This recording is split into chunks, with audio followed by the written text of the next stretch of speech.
현지 한국 대사관 앞에서 무릎 꿇은 미얀마 시민들의 모습입니다. 이런 미얀마의 비극을 보는 우리들로선 그 아픔이 남의 일 같지가 않습니다. 41년 전 광주의 기억을 떠올리게 하기 때문인데요.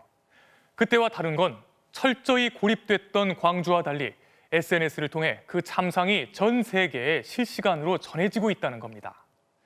총칼로 잡은 권력은 반드시 심판받으며 주동자는 단죄된다는 광주의 정의가 미얀마에서도 실현되길 바랍니다. 정동훈 기자가 보도합니다.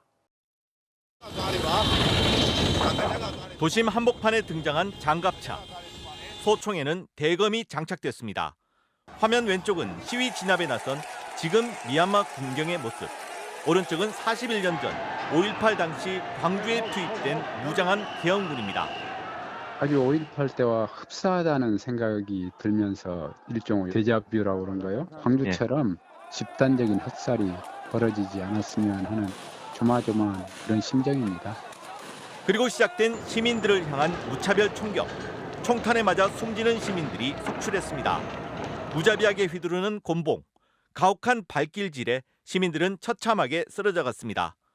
똑같이 민주주의를 외치다 군부의 폭력적인 만행을 경험해야 했던 우리 국민들이 미얀마 군부의 유혈 진압 모습을 보면서 5월의 광주를 다시 떠올릴 수밖에 없는 이유입니다. 시민들의 군부에 맞서는 이 저항, 이 역시 저는 기꺼이 희생을 감수하면서 기필코 민주화를 이루겠다는 그런 용기, 의지, 이런 열망들이 읽힙니다. 느껴져요. 완전히 고립되었던 광주와는 달리 미얀마 시민들에게는 SNS가 있어 그나마 희망이 있습니다. 군경의 무력 진압 장면이 실시간 중계되고 얼마 전 현지 한국 대사관 앞에서 무릎을 꿇은 한 여성의 간절한 호소는 국제적 관심을 촉발시키기도 했습니다. 무릎 꿇고 빌겠습니다. 제발 우리를 좀 살려주십시오. 우리의 미래, 우리나라의 미래를 좀 도와주십시오. 제발요. 제발 도와주세요.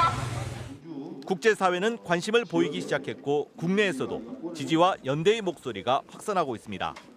민주화 과정을 겪었잖아요. 그리고 그게 얼마나 힘든지, 그게 얼마나 고통스러운지 알잖아요. 군부의 대응 수위가 날이 갈수록 강경해지고 있는 가운데 전문가들은 이제 국제사회가 얼마나 응답하느냐가 미얀마 사태 해결의 최대 변수가 될 것으로 전망하고 있습니다. MBC 뉴스 정동훈입니다.